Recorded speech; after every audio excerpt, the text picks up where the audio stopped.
So let's dive right in. So something that I really have been wanting to ask is, so depending on who you're listening to, you're going to get many perspective these days of what the kingdom of God is. And I just kind of remember sitting throughout college, going to chapel services and whatnot, and a lot of what was being taught about the kingdom of God had a lot to do with your purpose in it.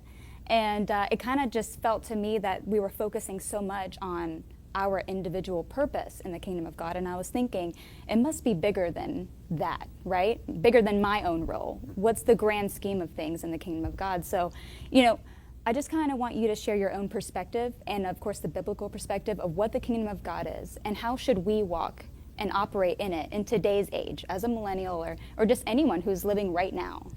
So the big picture of the kingdom of God, if you were to ask a theologian, what is the kingdom of God? The generic answer from a theologian's perspective would be the reign, the realm, and the rule of God. Okay. So the reign, the realm, and the rule of God. Well, that's a pretty expansive, the reign of God. Well, God reigns. And the realm of God, where is God's reigning? Well, it's everywhere. It's ubiquitous. There's no place where God isn't king.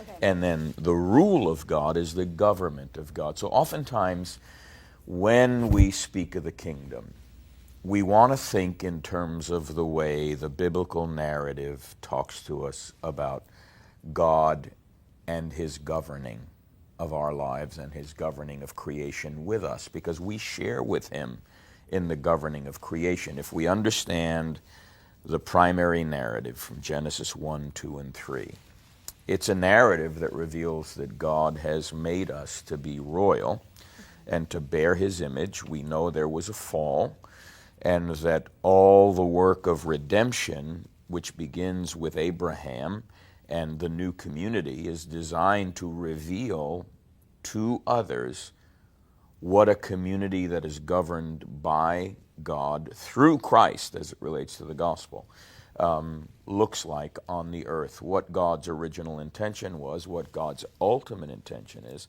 So the kingdom is really the reign, when at a personal level, it's the reign, the realm, and the rule of God in our hearts and lives. Thy kingdom come, thy will be done in these earthen vessels as it is in heaven. Now, the church is the ecclesia, God's political body, the called out company, the congregation, the assembly that God calls through Abraham out of darkness into his marvelous light. Abraham is the father of faith. So if we look at the community God began to create, there was a congregation, an assembly in the wilderness under Moses. So the term ecclesia that Jesus uses in Matthew 16 as it relates to the church, it's also the word congregation, but it doesn't appear all of a sudden in Matthew 16. Okay.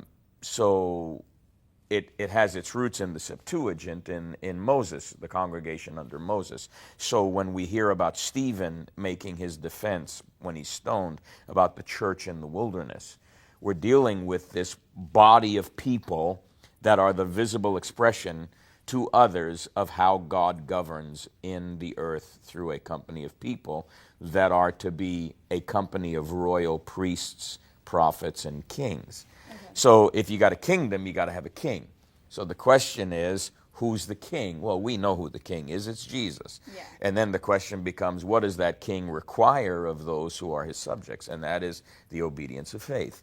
And so the church, God's congregation, God's assembly, God's political called out company, that ecclesia, is God's visible expression in the earth of the kingdom. Now the kingdom is bigger, much bigger than the church, but in the earthly arena, the church is the visible expression of that kingdom. Okay. And that kingdom, if we want to make it really practical, is all about relationship. Yeah, okay. And relationships involve face-to-face. They involve conversations and dialogues and engaging one another and admonishing one another and growing together under the lordship of Christ, who is the king, so that he is king by virtue of not only his work, but by virtue of his essence, who he is, because we are being fashioned into his image and likeness.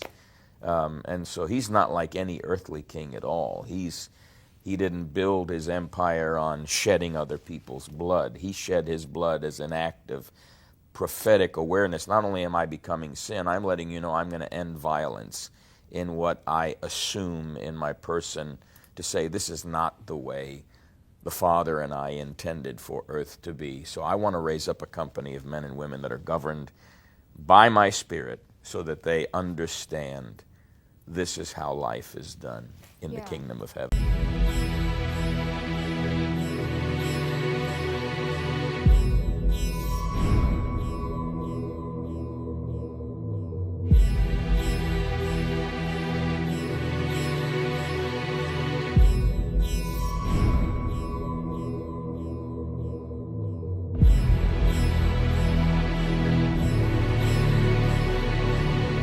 I was in the Spirit on the Lord's day, and heard behind me a great voice, as of a trumpet, saying, I am Alpha and Omega, the beginning and the end, the first and the last. Blessed is he that readeth, and they that hear the words of this prophecy, and keep those things which are written therein, for the time is at hand. And from Jesus Christ, who is the faithful witness, and the first begotten of the dead, Be watchful.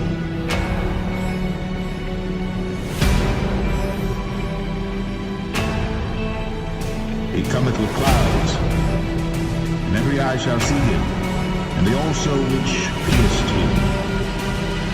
Behold, I come quickly.